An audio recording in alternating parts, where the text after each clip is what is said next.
На сайті Радіо Свобода читаємо: уряд Чехословаччини у вигнанні протягом війни сподівався, що йому вдасться зберігати територіальну цілісність держави.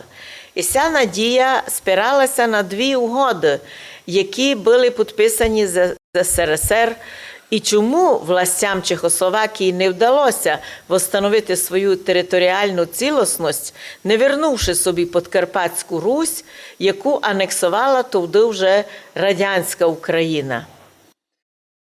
У грудні 43-го року був підписаний договор про дружбу і післявоєнне сотрудничество між Чехословакією і СССР. Підписали В'ячеслав Молотов і Зденек Фірлінгер. Тоді був посол Чехословакії в Москві. Ну а пак 8 травня вже 44-го року, за рік до анексії радянською країною Подкарпатської Руси, був підписаний ще один договор про мирні відносини між Чехословацькою державою і радянським головнокомандуючим після вступу на територію, Чехословацьку територію радянських військ з метою відновлення територіальної цілісності Чехословаччини. Ми чому акцентуємо наших людей на цій фразі? Відновлення територіальної цілісності Чехословакії було договорено із Совєтським Союзом, що Совєтський Союз збереже Чехословакію в тій формі, яка вона була до війни, до мюнхенських там розділень, у формі 3 республік, федерація 3 держав – Чехії, Словакії і Підкарпатської Руси. Запустився 4-й Український фронт на територію Підкарпатської Руси, і вже 25 октября мадяри отсюда одійшли, тобто фактично визволяли почти без бою, було об'явлено, що освобождений город, Чехословацький град Ужгород. І то об'являли радянсько-українські комуністи. Ну от, іменно тоді комуністи в лиці Хрущова, Брежнєва рішилися вже тоді на окупацію і на анексію частини території суверенної Чехословакії.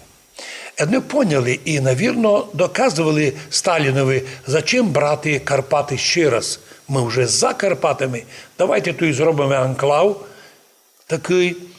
І на вопрос, як забрати Подкарпатську Русь, часть Чехословакії, повіли, ми щось придумаємо.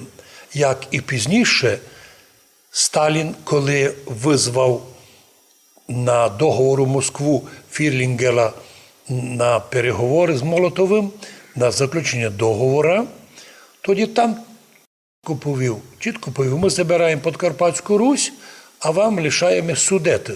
Якщо ви не согласні, Судети віддамо німцям. Так що чехи легше віддали Подкарпатську Русь, чим високотехнологічні тоді Судетську область.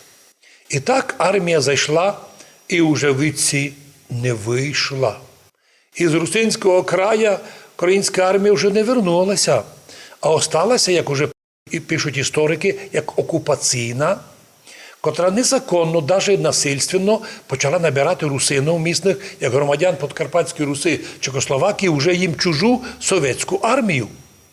От чому ми говоримо, що як важливо знати цей момент, знати, що 25 жовтня, октября був Ужгород і Закарпаття, був освобождений не як часть України совєтської, а як часть Чехословакії.